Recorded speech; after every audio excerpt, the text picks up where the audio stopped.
嗨，大家好，又到了冬天了。很多朋友会问初哥，为什么我到冬天的时候，我的这个车的油耗会呼呼的往上涨？这个问题呢，在网上能看到很多种答案，主要是由于一个是油液的温度降低以后，它的粘稠度变大，然后增加了它的这个阻力。第二个呢，就是这个发动机它并不是工作在最有效的这个热效率的区间，因为冬天的温度比较低，而且又要有比较长的热车时间。这些点呢，大家基本上都是知道的。但是今天初哥要跟大家讲的一个点呢，是很多朋友往往会忽视的，那就是你轮胎的胎压。在冬天的时候，因为这个气温的降低以后，它空气膨胀的这个比率它会缩小，所以呢，我们就会发现我们的车的胎压降低了。车的胎压降低以后呢，会带来一个什么问题呢？就是你的轮胎与地面的这个接触面变大。接触面变大以后，你轮胎前进的这个阻力它也相应的增大了，所以呢，你的车的油耗呢也会增加。那我们所要应对的方法非常简单，就是把你的轮胎的胎压稍微打高一点。如果大家去看一下自己的车的轮胎的这个标示，厂家会针对每台车的轮胎的胎压都会做一个标示。比如初哥开的这台瑞虎8 Pro， 在标准的状态下呢，厂商推荐它的胎压应该是 2.3 个巴，也就是230千帕。但是呢，它还有一个经济行驶胎压，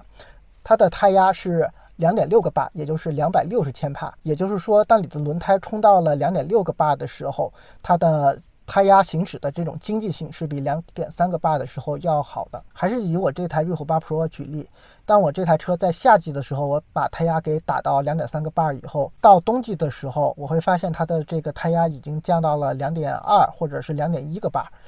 那么这个时候呢，我们就要把它的这个轮胎胎压给打高一点。我现在已经把它打到了2.6个巴。经过2天的行驶呢，我发现我的平均油耗基本上是降低了0.5升每百公里，所以它的效果还是比较明显的。有很多朋友会担心，哎呀，我把这个胎压给打高一点，它会不会产生一些爆胎的风险呢？其实大家大可不必担心啊，基本上你的胎压在2.5个巴正负0.3个巴之内，对你的行车安全的影响，对轮胎寿命的影响没有你想象的那么大。我的那台吉姆尼厂商推荐的2057015的轮胎，推荐是前轮是打 1.6个巴，后轮打 1.8个巴。但是由于我经常要跑高速跑远路的话，那么我会把它的前轮和后轮都给打到 2.5个巴，而且在越野的路况下，我会把它给放低到 1.6个巴左右。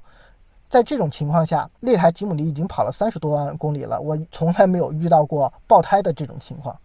所以大家对自己轮胎的这个寿命也好，还是它的强度也好，不要有这种过多的担心。但是呢，在经常下雨或者下雪的地方的朋友要注意，不要把自己的胎压给打太高。因为你如果把胎压打太高的话，它的在雨雪路况下，它的打滑的几率是要比你厂商推荐的这种胎压是要高的。所以呢，这个小的技巧呢，并不适用于经常下雨或下雪地方的这个朋友。你们在这个冬季行车的时候呢，还是应该把这个胎压给稍放低一点，比原厂的可能要稍放低0.1到0.2个巴会更好一些。